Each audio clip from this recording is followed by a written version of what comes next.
¿Qué tal, estimados estudiantes? Mis saludos cordiales para cada uno de ustedes. Hoy nuevamente tenemos nuestro desarrollo de clase de la asignatura Comunicación Oral y Escrita Castellana Guaraní. De la primera unidad vamos a continuar. Se maiti hasiñañua joribeo ambos PM. Coarape yagurecotayon divecuera ñanembo epu. Comunicación oral y escrita castellana Guaraní pegua. Ñahesan yotoñan divecuera hinape mbo epu. Pete hamegua acocuejeña muñepunu ekue. En la primera unidad de nuestro programa de estudio tenemos destrezas o habilidades comunicativas. En la clase anterior habíamos analizado la destreza de escuchar. Hoy lo vamos a realizar con la capacidad o destreza de hablar. Hablar es dar a conocer por medio de la expresión oral lo que se piensa, se siente y se quiere. Quien envía un mensaje en forma oral espera que los demás lo comprendan y actúen de acuerdo con el mismo. La habilidad de hablar tiene relación directa con el vocabulario que maneja la persona. Este le permite tener fluidez en la expresión y riqueza de contenido, porque eso es lo que va a determinar la forma en que uno habla, la riqueza léxica o de vocabulario. Dentro de esta capacidad vamos a realizar el análisis en qué consiste la lengua, el habla y el dialecto. La lengua también es llamado idioma. Es un sistema de signos orales y escritos que son utilizados por los seres humanos para comunicarse entre sí en determinada región o país. Mientras que el habla es un acto individual y voluntario en el que, a través de actos de fonación y escritura, el hablante utiliza la lengua para comunicarse.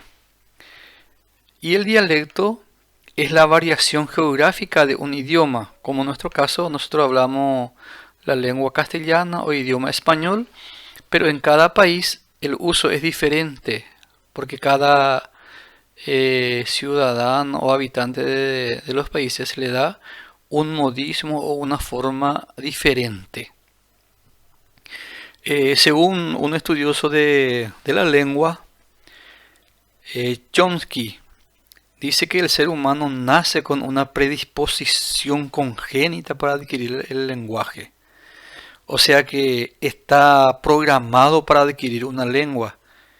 Cualquier niño de facultades normales puede aprender una lengua como lengua materna. Y es importante también nosotros analizar que cuando hablamos de lengua materna no es la lengua guaraní ni la lengua castellana, depende cómo o qué idioma se habla en la familia y lo que aprende el chico. A eso se refiere la lengua materna. Como mencioné en la clase anterior, habíamos comenzado con la primera unidad que habla de destrezas comunicativas, habilidades y destrezas comunicativas. Comenzamos con la habilidad de escuchar. Hoy lo haremos con la habilidad comunicativa o capacidad comunicativa de hablar. Esta actividad o esta capacidad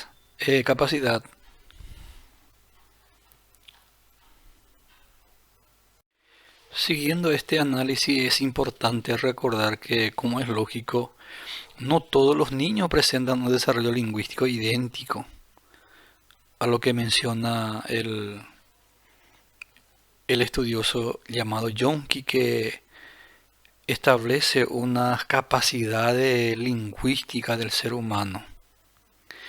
Que la compleja actividad del lenguaje puede verse alterada por diversas razones. Puede ser las articulaciones defectuosas, deficiencia sensorial u otro factor. Entonces, no es que este paradigma sea para todo, depende mucho del metabolismo o de las capacidades individuales de cada ser humano. Dentro de estas etapas lingüísticas tenemos primeramente la etapa prelingüística. En esta etapa comienzan las primeras emisiones de sonidos guturales, murmullos, gritos. ¿Y a partir de qué momento un ser humano comienza a realizar esto? Entre 3 a 5 meses es la edad del balbuceo, es decir, las primeras aproximaciones al lenguaje. Otros también le llaman laleo. Primeras palabras, primeras palabras, las dobles sílabas, la repetición, eso. Entre los 7 a 12 meses comienza una imitación imperfecta del lenguaje con emisiones confusas. Es desordenada, repetitiva y melódica. Estas emisiones tienen distintas funciones: de actividad lúdica, entrenamiento, de maduración lingüística y motora. Esto corresponde a la etapa prelingüística. Luego tenemos la etapa lingüística. Es decir, a partir de un año y medio, se produce el lenguaje en jerga, o también se denomina holofrases. Una sola palabra tiene el valor de frase. Magua puede equivalerse a mamá, dame agua. ¿Por qué? Porque la criatura todavía no está preparada para poder articular correctamente las palabras. Entonces relaciona con una sola palabra, expresa lo que él quiere decir, lo correctamente que tenía que haber dicho. Esto ocurre, como ya mencioné, entre un año y medio. Y lo primero que adquieren son los sonidos vocálicos, es decir, la A, E, I, O, U, y también las consonantes bilabiales, como el caso de la M, P y V. Por eso los chicos generalmente comienzan a pronunciar las primeras palabras como mamá, papá o bebé, beto, así, comienza a pronunciar. A los 14 meses emiten ya palabras, pero sin significado intencionado. Hacia los 16 meses o antes ya aparece la función reguladora, instrumental, interactiva y personal. A los 18 meses se añade la función heurística, es decir, pedir información, y la imaginativa a través del juego simbólico. Esto ocurre en la etapa lingüística. Posterior a los 2 años ya, el lenguaje está formado por la combinación de 2 o 3 palabras. El vocabulario va de 12 a algunos centenares de palabras ya. Comienza a utilizar frases simples. Se produce el asentamiento de las consonantes bilabiales y aparecen las otras consonantes como la T, la D, la K y la G. Nosotros sabemos que de acuerdo a la evolución de las personas también este lenguaje va evolucionando. A partir de los 3 años el lenguaje ya es comprensible para extraños. Antes era solamente para su familiar porque está habituado, acostumbrado a la expresión o al laleo o balbuceo del chico. Pero a los 3 años ya puede comprender un extraño la palabra emitida por la criatura. También ocurren las progresivas complicaciones de enunciados y precisión de los significados. Edad preguntona, comienzan ya a preguntar, indagar todo. Luego aparecen ya los fonemas como la F, la S, la L y el resto del alfabeto que integra nuestro abecedario español.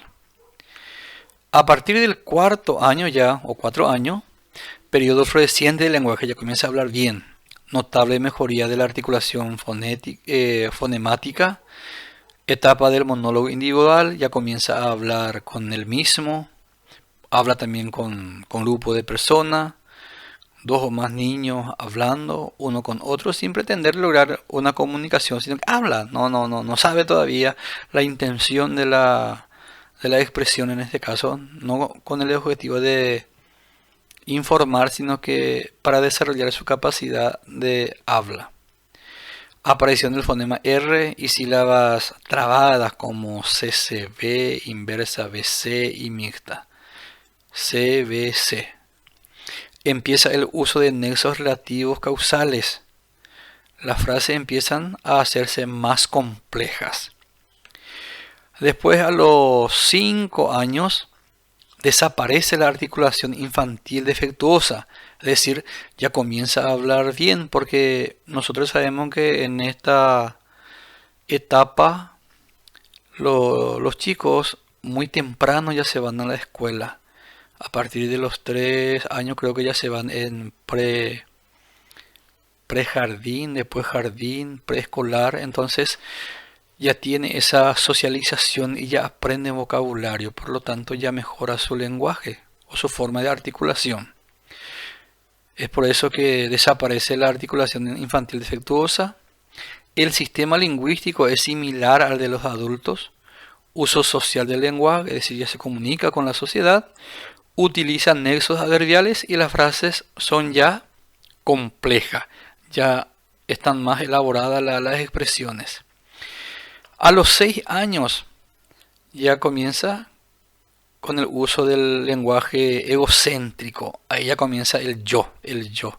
Cualquier cosa dice yo, que consiste en la repetición de palabras y sílabas como simple ejercicio verbal. El lenguaje socializado es una forma lingüística más avanzada, sirviendo para la comunicación. Estas son las etapas del lenguaje o de la adquisición del lenguaje. Esta destreza de hablar tienen algunas características. Habla o expresión oral. Una de las características es que tiene fluidez, por lo que usa las palabras de forma natural y espontánea. Posee ritmo que le da armonía y acentuación al lenguaje. Presenta coherencia, pues se expresa de forma organizada las ideas o pensamientos. En ella se muestran diferentes movimientos corporales y gestos dependiendo de la situación que se quiera comunicar. Tiene dicción, pues se deben pronunciar las palabras con claridad. El hablante utiliza el volumen en la expresión oral. Debe de darse en forma clara y precisa, tanto las ideas como los pensamientos. Tiene un amplio vocabulario de palabras que se encuentran almacenadas en nuestra mente. Y por último, el lenguaje o la expresión oral es activa y expresa sentimiento. Esta es la forma o las etapas de la adquisición del lenguaje oral o del habla, una de las capacidades o destrezas que nos pide nuestro programa de estudio. Dentro de nuestro programa de estudio también aparece en esta unidad la administración del tiempo, que vamos a esbozar también. De hecho que es un tema sumamente conocido por todos, pero no está de más hacer un pequeño análisis también. La administración del tiempo es uno de los recursos más apreciados. Sin embargo, se trata de un bien que no se puede ahorrar, sino que pasa, no retrocede y es imposible de recuperar. Si se malgasta, se derrocha algo muy valioso. Para aprender a valorar el tiempo y a planificar el estudio y el trabajo, tanto a corto plazo como a medio y largo plazo, es imprescindible tener en cuenta estas indicaciones para que nuestro tiempo sea aprovechado de manera más adecuada, más correcta, porque como estábamos mencionando, muchas veces pasa el tiempo sin hacer nada y no sabemos después qué hacer ni cómo hacer. Entonces vamos a ver qué podemos hacer. Primero yo debo identificar metas, objetivos y prioridades. ¿Qué es lo que yo quiero? Conocer las prácticas habituales en cuanto a la organización y planificación del tiempo. Conocer el ciclo vital de trabajo y adaptar la planificación del tiempo.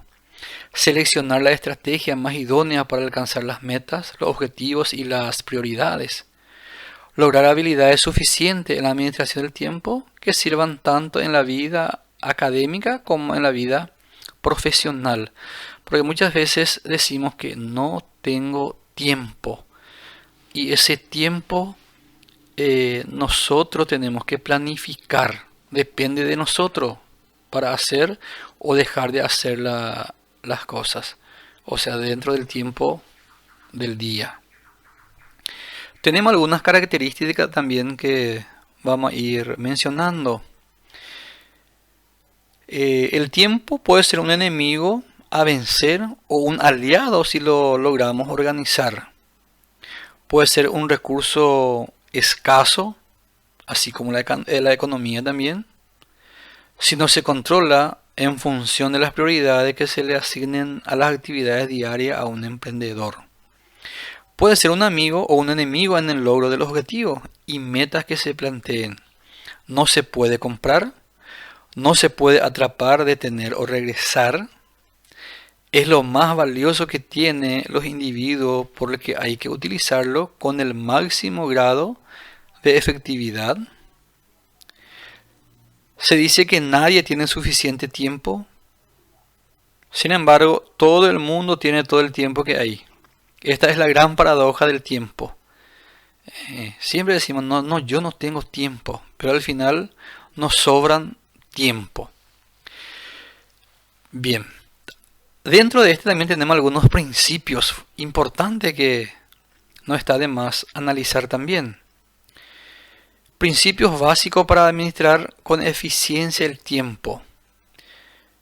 Una lista de las actividades de una semana completa, tomada con incremento de 15 minutos cada una, facilita la utilización efectiva del tiempo.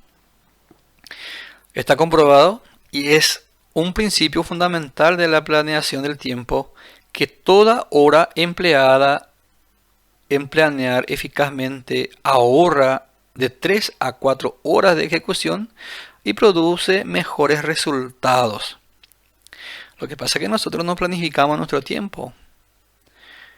Una técnica recomendable para administrar mejor el tiempo es utilizar los últimos 20 minutos de labores en planear el día siguiente. Es decir, yo debo saber ya qué voy a realizar mañana cuando llegue a mi trabajo. O si soy un trabajador independiente, tengo que ver también cómo voy a comenzar mi día. El tiempo del emprendedor rara vez se utiliza exactamente como él lo planea, pero se debe procurar dentro de lo posible respetar las actividades y compromisos establecidos. Los resultados más efectivos se logran teniendo objetivos y programas planeados, más que por la pura casualidad. El tiempo disponible debe ser asignado a tareas en orden de prioridad, o sea que los emprendedores deben utilizar su tiempo en relación a la importancia de sus actividades. El establecer un determinado tiempo o fechas límite para cumplir con los compromisos de los emprendedores ayuda al resto del grupo, al grupo de trabajo, a sobreponerse de la indecisión y la tardanza. Entonces, para que nosotros podamos utilizar bien y aprovechar el tiempo y no derrocharlo, como ya habíamos mencionado, no se puede comprar, no podemos detener. Entonces, lo único que podemos hacer es planificar para poder utilizar el tiempo de forma eficiente. Adentro de este también tenemos lo urgente y lo necesario. Sabemos que lo urgente está dado por las tareas y actividades que exigen de nosotros una atención inmediata. No podemos postergar. Podemos definir a la atención de lo urgente como toda tarea o actividad en la que ejercitamos nuestra capacidad de respuesta actual a los desafíos que se nos presentan. Lo urgente es la prioridad. El otro aspecto a integrar es la atención a lo importante. Definimos así a las actividades que se ocupan de atender lo que le da sentido a la existencia a largo plazo a una organización, lo que constituye la razón de ser o misión. Siguiendo con este análisis tenemos entre lo urgente e importante. Lo urgente, caracterizado por ser actividades que de no ser atendida, veríamos amenazada nuestra existencia hoy. Proyecto con fecha de cierre y con tiempo límite, vencimiento, resolución de problemas inmediato. Urgente entonces es lo que ya está feneciendo fecha o compromiso que debemos cumplir. También está lo importante, pero puede ser que no sea urgente. Representa el desarrollo de las capacidades para mejorar la respuesta a desafíos futuros. Siguiendo con este análisis, tenemos también los robatiempos. ¿Y en qué consiste? Cuando nosotros no planificamos nuestro tiempo, perdemos valiosos tiempos. Se considera robatiempo a los que consumen de nosotros nuestra energía. Esas interrupciones imprevistas, reuniones no planificadas, estos son robatiempo. También puede ser actividad de evasión, algunas trivialidades, ocio no planificado, pérdida de tiempo. Entonces, para que nosotros podamos utilizar bien nuestro tiempo, debemos planificarlo, que es un aspecto muy importante del desarrollo académico y también laboral, porque si pasamos el tiempo sin hacer nada, muchas veces nos falta tiempo. Sin embargo, el tiempo no existe, nosotros hacemos o planificamos. Bien, de esta manera estamos terminando el desarrollo de esta destreza. Destreza o capacidad de hablar. También agregamos la administración del tiempo. La próxima vamos a terminar ya esta primera unidad. Ahí vamos a desarrollar o vamos a analizar las otras dos destrezas. El de escribir y el de leer. Por el momento no vamos a tener todavía actividad porque quiero cerrar primeramente esta primera unidad para volver a realizar algunos trabajos. Bien, en este caso va a ser de estas destrezas comunicativas, como por ejemplo, bien podemos hacer una filmación utilizando el castellano y el guaraní, por ejemplo. Eso puede ser, pero como les digo, vamos a seguir desarrollando esta primera unidad y después vamos a organizar otra vez la tarea. Peisa, ahora comunicación oral y escrita castellana, guaraní megua. Hoy me namo con esa capa IPM. Ña genointe terape jainte se ve haña ñom que taña esa capa una hangua. Ko APB en el enviapo anga amwe arape ya yo topata.